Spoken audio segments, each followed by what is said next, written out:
Hello बच्चों, आप सभी कैसे हैं? आई होप आप बहुत अच्छे हैं। आप पढ़ाई कर रहे हैं। तो आज से हम उन बच्चों के लिए कक्षा शुरू कर रहे हैं जो हिंदी मीडियम के हैं और रसायन विज्ञान को पढ़ना चाहते हैं। इंग्लिश मीडियम के बच्चों के लिए हम अलग से केमिस्ट्री शुरू करेंगे, लेकिन अभी आज हम हिंदी मीडियम के बच्चों के लिए शुरू कर रहे हैं रासायनिक विज्ञान कक्षा 10 की। तो हमारा आज का पहला अध्याय है रासायनिक समीकरण, रासायनिक अभिक्रिया। तो क्या होता है रासायनिक अभिक्रिया और समीकरण? चलिए हम लोग देखते हैं। रासायनिक अभिक्रिया और समीकरण। देखिए, रासायनिक अभिक्रिया और समीकरण क्या होता है। अगर आप आसपास आप देखेंगे तो आपको रासायनिक अभिक्रिया देखने को मिल जाएंगे। जैसे दूध से दही का बनना, टमाटर का पकना देखा होगा आपने, टमाटर पकने के बाद लाल हो जाता है हरा से। आम का पकना, हम जो भोजन करते हैं भोजन का पाचन होना। आप दूध से क्या करते हैं, चाय बनाते हैं। ये सब क्या है, रासायनिक अभिक्रिया है। तो ये सब रासायनिक अभिक्रिया हम आसपास देख सकते हैं। तो रासायनिक जब अभिक्रिया होगी तो क्या क्या हो सकता है, चलिए हम लिखते हैं। देखिए, रासायनिक अभिक्रिया जब होगी तो क्या क्या हो सकता है। पहला, अवस्था में परिवर्तन हो सकता है। मैं यहाँ लिखता हूं, देखिए, अवस्था में परिवर्तन।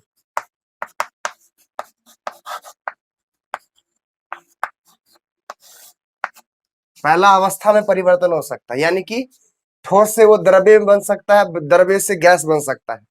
जैसे एग्जांपल लेते हैं। देखिए, जब कभी आप कपूर को जलाइए, वो कपूर क्या करता है, जलने के बाद सीधे ठोस अवस्था से गैस अवस्था में बदल जाता है। ठीक है।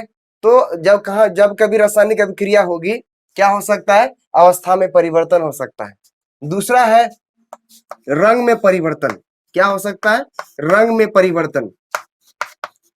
रंग में परिवर्तन हो सकता है। देखिए, आपको एग्जांपल दिया था हमने टमाटर का। देखिए, टमाटर पकने से पहले क्या रहता है, हरा रहता है, लेकिन पकने के बाद कैसा हो जाता है, लाल हो जाता है। ये भी एक रासायनिक अभिक्रिया के उदाहरण है। उसका रंग में परिवर्तन हो जाता है। बात समझ में आ गई? देखिए, आप चाय बनाते हैं, उस समय दूध का जो रंग होता है सफेद होता है, लेकिन चाय बनने के बाद उसका रंग दूसरा हो जाता है। तो जहां रासायनिक अभिक्रिया होगी, रंग में भी परिवर्तन हो सकता है। तीसरा जो हमारा है, तापमान में परिवर्तन। मैं लिखता हूं यहां पर तापमान। तापमान में परिवर्तन।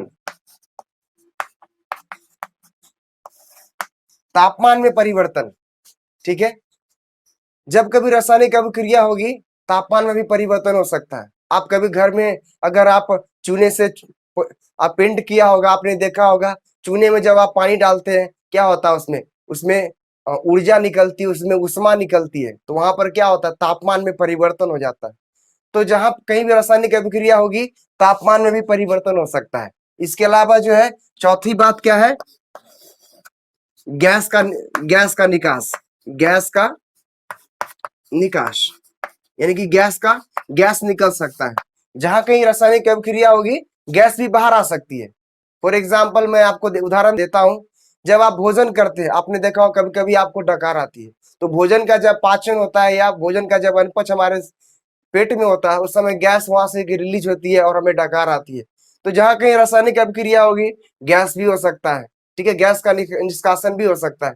तो जहां कहीं रासायनिक अभिक्रिया होगी, आपको ये चार परिवर्तन देखने के लिए मिल सकता है। अवस्था में परिवर्तन हो सकता है, रंग में परिवर्तन हो सकता है, तापमान में परिवर्तन हो सकता है, और गैस का भी निकास हो सकता है। तो आई होप आप समझ गए होंगे इस चीज को। चलिए हम लोग आगे बढ़ते हैं। अब आपके बुक में एक रासायनिक अभिक्रिया का जिक्र किया गया है, वो है मैग्नीशियम। क्या है, मैग्नीशियम। मैं यहां लिखता हूं, देखिए, मैग्नीशियम।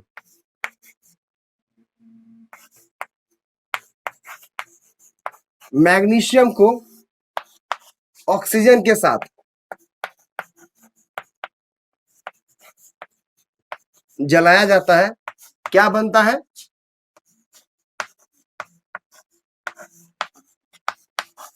Magnesium oxide. तो मैग्नीशियम को जब जलाया जाता है तो क्या बनता है, मैग्नीशियम ऑक्साइड बनता है। देखिए, ये मैग्नीशियम जो है एयर में जलाया जाता है। एयर में क्या रहता है, ऑक्सीजन। हवा में क्या रहती है, ऑक्सीजन। तो मैग्नीशियम को जब हवा के प्रेजेंस में जलाया जाता है तो मैग्नीशियम ऑक्साइड बन जाती है। देखिए, मैग्नीशियम ऑक्साइड जो होता है कैसा कलर का होता है, मैग्नीशियम ऑक्साइड जो है आपका सिल्वरी व्हाइट होता है, यानी सिल्वरी सफेद रंग का होगा। चांदी का रंग आपने देखा होगा, तो सिल्वरी व्हाइट रंग का होता है। जब ऑक्सीजन के प्रेजेंस में आप उसको जलाएंगे तो क्या हो जाएगा, मैग्नीशियम ऑक्साइड सफेद चूर्ण बन जाएगा। मैं लिख देता हूं यह सफेद चूर्ण, सफेद चूर्ण बन जाएगा, चूर्ण पाउडर बन जाएगा। बात समझ में आ गई। देखिए रंग में भी परिवर्तन आ जा रहा है, ठीक है। और यहाँ पर जो है क्या होगा, बहुत मात्रा में उष्मा बाहर निकलेगी। उष्मा यानी कि तापमान में परिवर्तन, उष्मा बाहर निकलेगी, रासायनिक अभिक्रिया होगा, तापमान बाहर निकलेगा, उष्मा बाहर निकलेगा। तो जहां कहीं रासायनिक अभिक्रिया होगी क्या हो सकता है, रंग में परिवर्तन हो सकता है, तापमान में परिवर्तन हो सकता है। तो ये आपके बुक में रासायनिक अभिक्रिया के एग्जाम्पल था। दूसरा एग्जाम्पल जिंक। जिंक आपने देखा होगा, जस्ता, जिंक जिसको हम लोग कहते हैं जिंक। जिंक को जब आप करेंगे, जस्ता को करेंगे किसके साथ, सल्फ्यूरिक एसिड के साथ।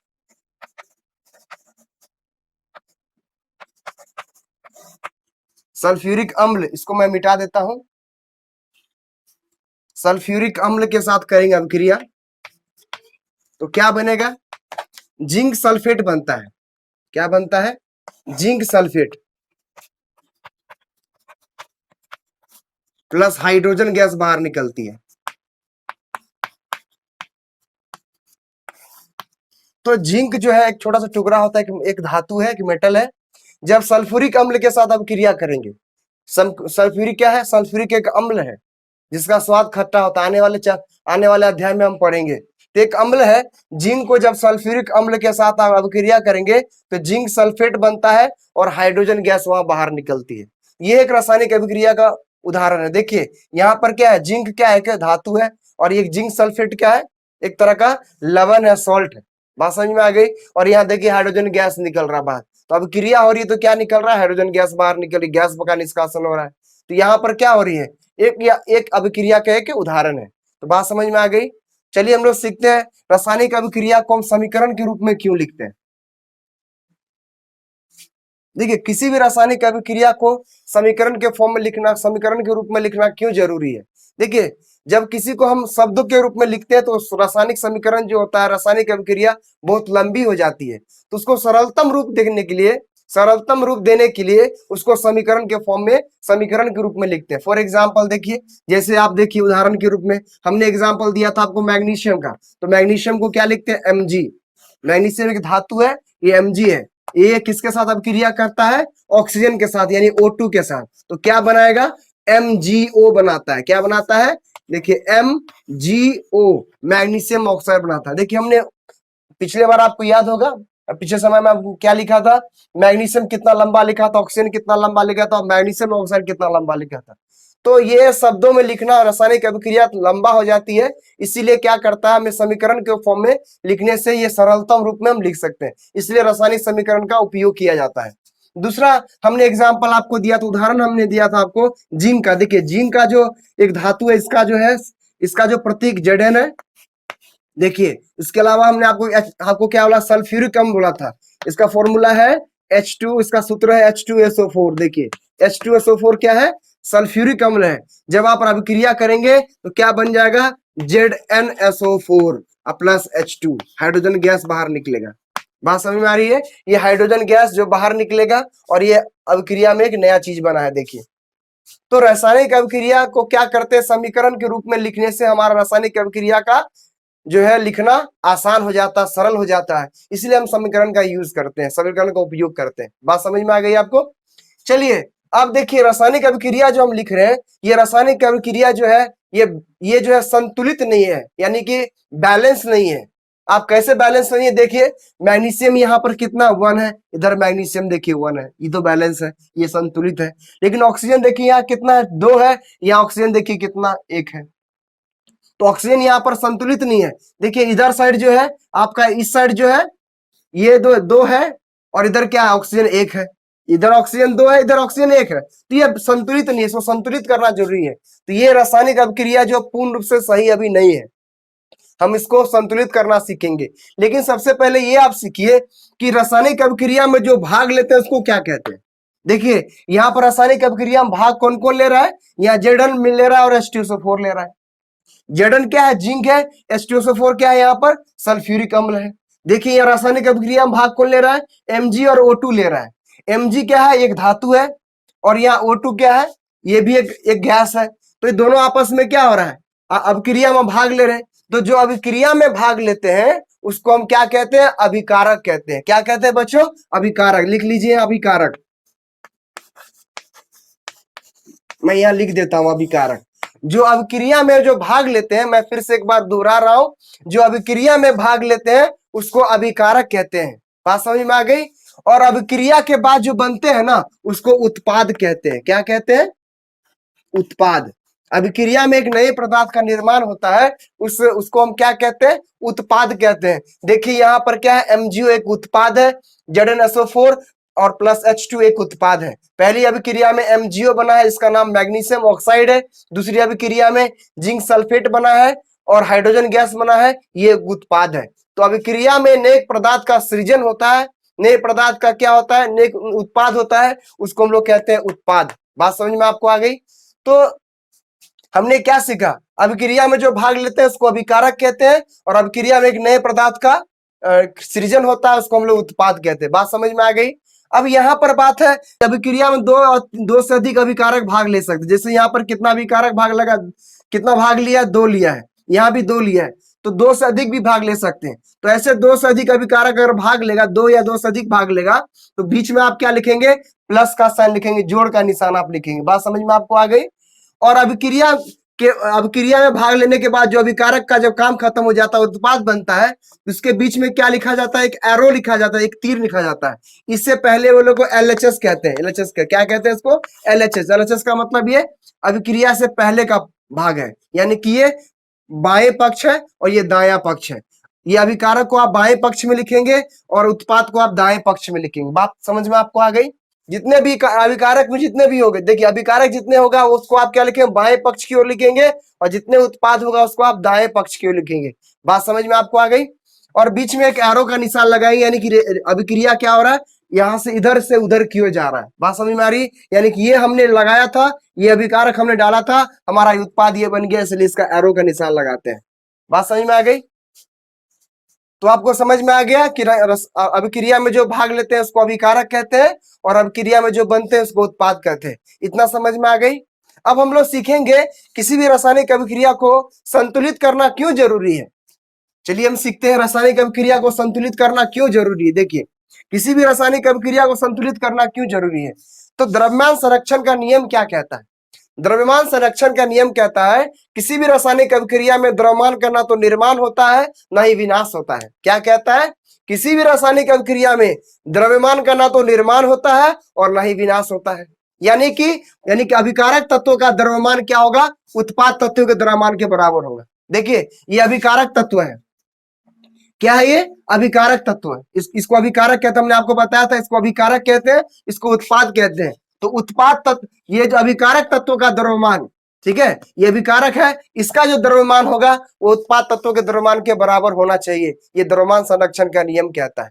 बात समझ में आ गई। इसीलिए किसी भी रासायनिक अभिक्रिया को संतुलित करना जरूरी है। बात समझ में आ गई आपको। क्यों जरूरी है संतुलित करना, क्योंकि द्रव्यमान संरक्षण का नियम क्या कहता है कि किसी भी रासायनिक अभिक्रिया में द्रव्यमान का ना तो निर्माण होता है ना ही विनाश होता है। यानी कि जितना आपका अभिकारक तत्वों का द्रव्यमान जो आप रासायनिक अभिक्रिया में भाग ले रहा है उसका द्रव्यमान उत्पाद तत्व के द्रव्यमान के बराबर होना चाहिए। अगर ऐसा नहीं होता है तो ऐसे रासायनिक अभिक्रिया को कंकाली रासायनिक अभिक्रिया कहते हैं। क्या कहते हैं बच्चों, कंकाली। कंकाली यानी कि आपका रासायनिक अभिक्रिया पूरा नहीं है, असंतुलित है, संतुलित नहीं है। समझ में आ गई आपको। तो रासायनिक अभिक्रिया को क्या करना है, संतुलित करना बहुत जरूरी है। तो रासायनिक अभिक्रिया को संतुलित करना जरूरी है, तो हम किस विधि से उसको करेंगे, इस विधि का नाम है हीट एंड ट्रायल विधि। क्या नाम है, मैं यहां लिखता हूं, हीट एंड ट्रायल विधि। देखिए हीट एंड ट्रायल विधि। देखिए हीट एंड ट्रायल विधि से हम क्या करेंगे, रासायनिक अभिक्रिया में क्या करेंगे हम लोग, रासायनिक अभिक्रिया में उत्पाद तत्वों को और अभिकारक तत्व दोनों को हम लोग संतुलित करेंगे। तो हीट एंड ट्रायल आपको समझ में आ रहा होगा नाम से। हीट एंड ट्रायल में क्या होता है, नंबर को हिट कर दिए, नंबर लगा दीजिए, ठीक है, नंबर से आप मल्टीप्लाई कर दीजिए, गुना कर दीजिए, ठीक है, और क्या करना है, ट्राई करके देख लीजिए कि वो बैलेंस हुआ या नहीं, वो संतुलित हुआ या नहीं। ठीक है, चलिए मैं एग्जाम्पल के द्वारा आपको समझाता हूं। देखिए Mg मैग्नीशियम है, ऑक्सीजन के प्रजेश में अभिक्रिया किया, क्या हमने लिखा था आपको, MgO लिखा था। देखिए MgO मैग्नीशियम ऑक्साइड, देखिए Mg यहाँ कितना है, मैग्नीशियम यहाँ कितना है, 1 है, यहाँ भी मैग्नीशियम 1 है, तो मैग्नीशियम को बैलेंस करने की, संतुलित करने की जरूरत नहीं है। लेकिन ऑक्सीजन यहाँ कितना है, देखिए 2 है, लेकिन यहाँ पर ऑक्सीजन कितना है, 1 है यहाँ, इसलिए हम क्या करेंगे, यहाँ पर क्या करेंगे, ऑक्सीजन को बैलेंस करना। ऑक्सीजन यहाँ पर 1 है, यहाँ ऑक्सीजन 2 है, तो क्या करेंगे हम, यहाँ पर 2 नहीं लगा सकते, ये गलत हो जाएगा, नीचे में हम 2 नहीं लगाएंगे, जब भी हम लगाएंगे ये जो है यहाँ पर लगाएंगे, गुणांक में हम 2 लगाएंगे, ठीक है, यहाँ पर 2 लगाएंगे, यहाँ पर इसके पीछे हम मल्टीप्लाई करेंगे। देखिए यहाँ ऑक्सीजन क्या है, 2 है, यहाँ 1 है, तो हम 2 पूरा करने के लिए यहाँ पर हम 2 लगा देंगे, तो ये 2 क्या हो गया, ऑक्सीजन के लिए हो गया। लेकिन ध्यान दीजिए, जब ये 2 ऑक्सीजन के लिए हो गया, ऑक्सीजन 2 पूरा हो गया, साथ में ये 2 किसके लिए हो गया, मैग्नीशियम के लिए भी हो गया। इसका मतलब क्या है, ये 2 किसके लिए हो गया, ऑक्सीजन के लिए तो हुआ ही, साथ में मैग्नीशियम के लिए भी हो गया। तो इसका मतलब देखिए मैग्नीशियम यहाँ कितना हो गया, अब यहाँ मैग्नीशियम 2 हो गया, लेकिन यहाँ पर मैग्नीशियम कितना है, 1 ही है, तो क्या करना होगा हमको, यहाँ भी 2 लगा देना होगा। तो इस तरह से आप देख लीजिए, मैग्नीशियम भी यहाँ 2 हो गया, देखिए यहाँ भी मैग्नीशियम 2 हो गया, यहाँ ऑक्सीजन कितना था, 2 था, देखिए ऑक्सीजन हमने पीछे 2 लगा दिया, 2 ऑक्सीजन के लिए भी हो गया। तो ये अभी जो रासायनिक अभिक्रिया जो हो गई वो क्या होगा, संतुलित हो गया। तो यही है हिट एंड ट्रायल विधि। देखिए हमने क्या किया, नंबर को हिट कर दिया और ट्राई करके देख लिया संतुलित हुआ या नहीं, बैलेंस हुआ या नहीं। यही है हिट एंड ट्रायल विधि। हिट एंड ट्रायल विधि क्या कहता है, आप नंबर को हिट कर दीजिए, मार के देख लीजिए संतुलित हो रहा है या नहीं हो रहा, ट्राई करके देख लीजिए संतुलित हो रहा है या नहीं हो रहा। चलिए दूसरा एग्जाम्पल हम लेके देखते हैं। देखिए दूसरा एग्जाम्पल हमने लिया था Zn प्लस H2SO4। क्या लिया था, Zn प्लस H2SO4, तो क्या बना था, ZnSO4 plus H2, hydrogen gas बाहर निकला था। देखिए इस अभिक्रिया में क्या हो रहा है, जिंक यहाँ पर कितना है, जस्ता यहाँ कितना है, जिंक को हम लोग जस्ता भी हिंदी में कहते हैं। जिंक यहाँ कितना, 1 है, देखिए यहाँ भी जिंक 1 है, ये अभिकारक है, ये पूरा क्या है, अभिकारक है, और ये दोनों क्या है, उत्पाद है। देखिए जिंक यहाँ कितना है, जिंक यहाँ कितना है, 1 है, देखिए उत्पाद में भी जिंक 1 है। देखिए हाइड्रोजन यहाँ कितना है, 2 है, और देखिए हाइड्रोजन भी यहाँ कितना, 2 है। देखिए सल्फर यहाँ कितना, 1 है, देखिए यहाँ भी सल्फर 1 है। देखिए ऑक्सीजन यहाँ कितना है, 4 है, यहाँ भी देखिए ऑक्सीजन 4 है। तो हमने क्या देखा कि अभिकारक में जितना भी तत्व था उसका जो नंबर है, उसका जो संख्या है, ये जो है उत्पाद के बराबर है। इसका मतलब ये पहले से संतुलित है, इसको संतुलित करने की जरूरत नहीं है। बात समझ में आ गई, ये पहले से क्या है, संतुलित है, इसको संतुलित करने की जरूरत नहीं है। चलिए हम दूसरा और एक उदाहरण लेते हैं। देखिए Fe किसको कहते हैं, आयरन को कहते हैं, आयरन लोहा को कहते हैं। देखिए इसको अगर आप पानी के प्रजेश में अभिक्रिया कराएंगे तो क्या बनेगा, मैं इसको क्लीन कर लेता हूं, आप साथ लिख लिए होंगे। देखिए क्या बनेगा, Fe3O4 बनेगा और प्लस H2 गैस बाहर निकलेगा, हाइड्रोजन गैस बाहर निकलेगा। देखिए आयरन है, H2O के साथ यानी कि पानी के साथ अभिक्रिया आप कराइएगा तो क्या बनेगा, Fe3O4 बनेगा, और यहां पर क्या निकलेगा, H2 गैस बाहर निकलेगा। बात समझ में आपको आ गई। देखिए यहां पर जो है आयरन, देखिए यहां पर आयरन कितना है, 1 है, लेकिन यहां पर आयरन कितना है, देखिए 3 है। यह लोहा कितना है, 1 है, अभिकारक में 1 है, लेकिन उत्पाद में कितना है, 3 है। तो क्या करना होगा, इसको संतुलित करना होगा, बराबर करना होगा। देखिए हाइड्रोजन यहाँ कितना है, 2 है, यहाँ हाइड्रोजन 2 है, हाइड्रोजन तो संतुलित है, लेकिन ऑक्सीजन देखिए यहाँ कितना, 1 है, यहाँ ऑक्सीजन कितना है, 4 है। तो यहाँ पर ये जो रासायनिक समीकरण जो है ये भी संतुलित नहीं है, ये कंकाली है अभी, ठीक है। इसको संतुलित करना बहुत जरूरी है। तो कैसे संतुलित करेंगे, सबसे पहले काउंट कर लीजिए, सबसे पहले आप गिन लीजिए कि किसकी कमी है। देखिए यहाँ पर कमी है आयरन की, आयरन यहाँ पर 1 है, आयरन यहाँ पर 3 है। तो यहाँ पर हमको क्या करना पड़ेगा, इधर 3 है और यहाँ 1 है, तो यहाँ क्या करना होगा, कम से कम यहाँ 3 है तो हम यहाँ 3 से नीचे क्या करें, गुना कर दे, पीछे से गुना कर, आगे नहीं करना है, ठीक है। तो पीछे हमने क्या किया, यहाँ पर आयरन को, यहाँ पर जो है इस लोहा को हमने क्या किया, संतुलित किया। देखिए यहाँ पर 3 आयरन है, यहाँ भी 3 आयरन है। देखिए उसके बाद आते हैं हम लोग देखिए ऑक्सीजन पर। ऑक्सीजन यहाँ पर कितना है, देखिए ऑक्सीजन यहाँ पर 4 है, तो यहाँ क्या करते हैं हम लोग, ऑक्सीजन को 4 लगा दे, देखिए 4 लगा दिए। तो आयरन यहाँ पर कितना हो गया, 3 हो गया। देखिए यहाँ भी 3। ऑक्सीजन यहाँ 4 था लेकिन यहाँ 1 ही था, हमने क्या किया, पीछे 4 लगा दिया। देखिए ऑक्सीजन अभी 4 हो गया। लेकिन जैसे ही हमने यहाँ 4 लगाया, हाइड्रोजन क्या हो गया, 4 दूना 8। देखिए 4 यहाँ हो गया, 2 पहले से हाइड्रोजन था, तो 4 और 2 को जब गुना करेंगे तो कितना हो गया, 8। तो ऑक्सीजन कितना, यहाँ पर ऑक्सीजन तो 4 है लेकिन हाइड्रोजन कितना हो गया, 8 हो गया। कितना हो गया, हाइड्रोजन 8 हो गया। लेकिन यहाँ हाइड्रोजन देखिए कितना है, केवल 2 है। तो क्या करना पड़ेगा, यहाँ प्लस को मैं छोटा कर दे रहा हूं। देखिए यहाँ पर हम 4 लगा देंगे। देखिए अब हाइड्रोजन भी कितना हो गया, यहाँ 8 हो गया। अब फिर से एक बार आप मिला लीजिए। आयरन यहाँ देखिए 3 है, यहाँ भी आयरन देखिए 3 है। हाइड्रोजन देखिए यहाँ 4 दूना 8 है, देखिए हाइड्रोजन यहाँ 8 हो गया। देखिए ऑक्सीजन यहाँ देखिए पीछे 4 लगाओ, यानी कि 4 ऑक्सीजन के लिए भी है और हाइड्रोजन के लिए भी है। तो ऑक्सीजन के लिए कितना हो गया, 4। देखिए यहाँ भी ऑक्सीजन हो गया 4। तो इस तरह से हमने क्या देखा, ये रासायनिक अभिक्रिया क्या हो गया, संतुलित हो गया। बात समझ में आ रही, कौन सा विधि संतुलित हो गया, हिट एंड ट्रायल विधि संतुलित, यही है हिट एंड ट्रायल। नंबर को हिट कीजिए और ट्राई करके देख लीजिए कि संतुलित हुआ या नहीं। आई होप आपको समझ में आ गया होगा, मुझे लगता है आपको बिल्कुल समझ में आ गया होगा। और भी हम 5-10 एग्जाम्पल हम लोग सीखेंगे, बैलेंस करना, उसको संतुलित करना सीखेंगे। तब तक आप स्क्रीनशॉट ले लीजिए। तो हेलो बच्चों, हमने आज क्या क्या सीखा। हमने रासायनिक अभिक्रिया आज शुरू कर दिया हमने। रासायनिक अभिक्रिया क्या होता है, रासायनिक अभिक्रिया को हम कैसे लिखते हैं, रासायनिक अभिक्रिया में अभिकारक क्या होता है, उत्पाद क्या होता है, कैसे इसको हम संतुलित करते हैं, ये सब हमने सीख लिया है।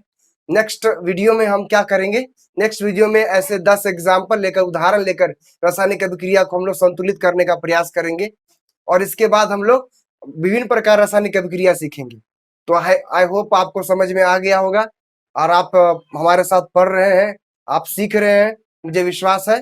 अगर आपको समझ में नहीं आता है तो आप कमेंट बॉक्स में जरूर उसको लिख दीजिए, हमको समझ में नहीं आ पा रहा है और कहाँ आपको समझ में नहीं आ रहा, उन बातों को आप जरूर लिखिए। अगर आपको समझ में आ रहा है तो हमारे चैनल को सब्सक्राइब कर लीजिए और आप क्या करें, वीडियो को लाइक कर दीजिए और अपने दोस्तों के साथ इसको जरूर शेयर कीजिए। आज की वीडियो के लिए देखने के लिए धन्यवाद।